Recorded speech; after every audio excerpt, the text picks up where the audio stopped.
విభజన సమస్యలు అట్లాగే ఉండిపోయినాయి. అందులో తెలంగాణకు సంబంధించి తెలంగాణ నుండి ఆంధ్రప్రదేశ్కి రావాల్సిన అంశాల మీద మంత్రి నారాయణ తాజా లెక్కలు చెప్పుకొచ్చారు. రాష్ట్ర విభజన జరిగి 10 ఏళ్ళు అయినా ఉమ్మడి ఆస్తుల విభజన ఇంకా పూర్తి కాలేదన్నది గుర్తు చేశాను. నేను ఎన్నోసార్లు ప్రస్తావించిన విషయం. ఆంధ్రప్రదేశ్ హౌసింగ్ బోర్డు లెక్కల ప్రకారం తెలంగాణ నుంచి ఆంధ్రప్రదేశ్కి సుమారు 5,170 కోట్లు రావాల్సి ఉందట. 1 కాదు 2 కాదు, 5,170 కోట్లు తెలంగాణ నుంచి ఆంధ్రప్రదేశ్ హౌసింగ్ బోర్డు లెక్కల ప్రకారం రావాలి. కోర్టులో ఉన్నటువంటి ఉమ్మడి ఆస్తులకి సంబంధించినటువంటి కేసులు త్వరగా పరిష్కారం అయ్యేలా చర్యలు తీసుకోవాలని అధికారులను ఆదేశించారు.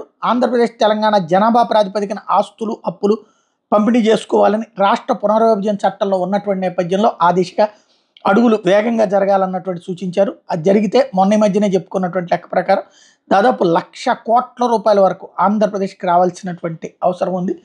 1,20,000 కోట్ల వరకు చీఫ్ అండ్ బెస్ట్గా తీసేసిన 50,000 కోట్ల వరకు రావాలి. కానీ రేవంత్ ఇస్తారా, మనం తేగలమా, కోర్టులు ఇప్పిస్తాయా లేదా కేంద్ర ప్రభుత్వం ఇప్పిస్తుందా, ఇది తేలాలి.